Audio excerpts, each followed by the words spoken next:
For what purpose does the gentleman from New Jersey seek recognition? Mr. Speaker, I move to suspend the rules and pass H.R. 550, the Immunization, Infrastructure, Modernization Act, as amended. Clerk will report the title of the bill.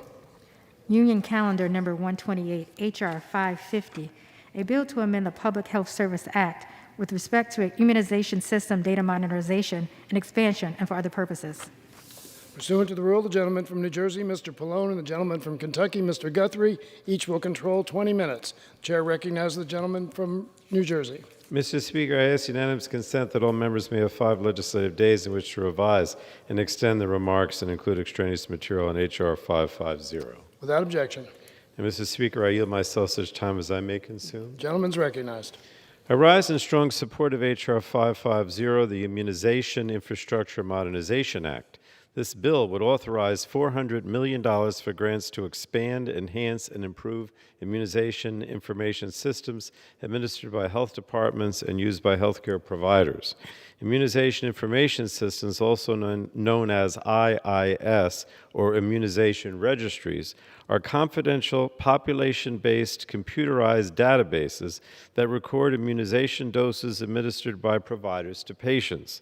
They are critical in our fight against COVID-19 and other public health threats like measles and influenza.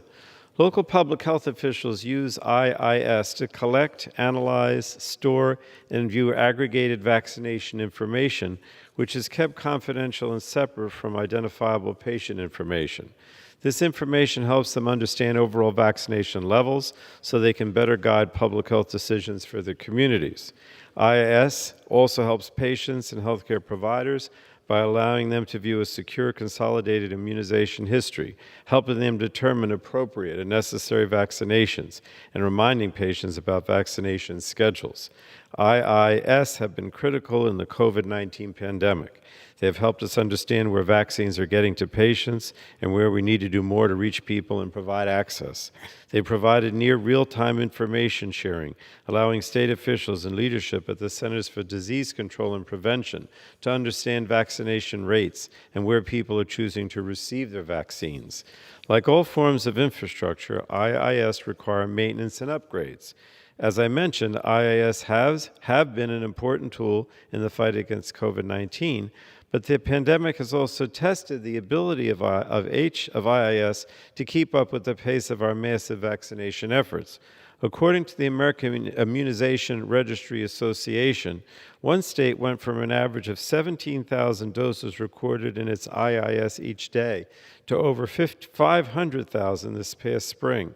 And this dramatic increase required the state health department to nearly quadruple the number of digital servers used to host the data.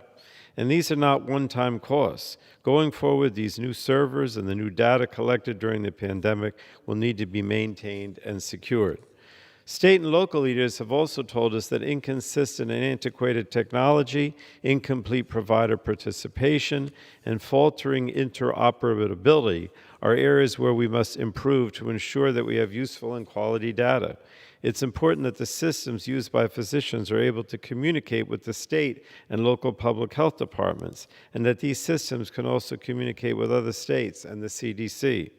So H.R. 550, the bill before us today, addresses these challenges by providing grants for technological upgrades, provider outreach and enrollment, policy development, and a skilled workforce to build and maintain these systems.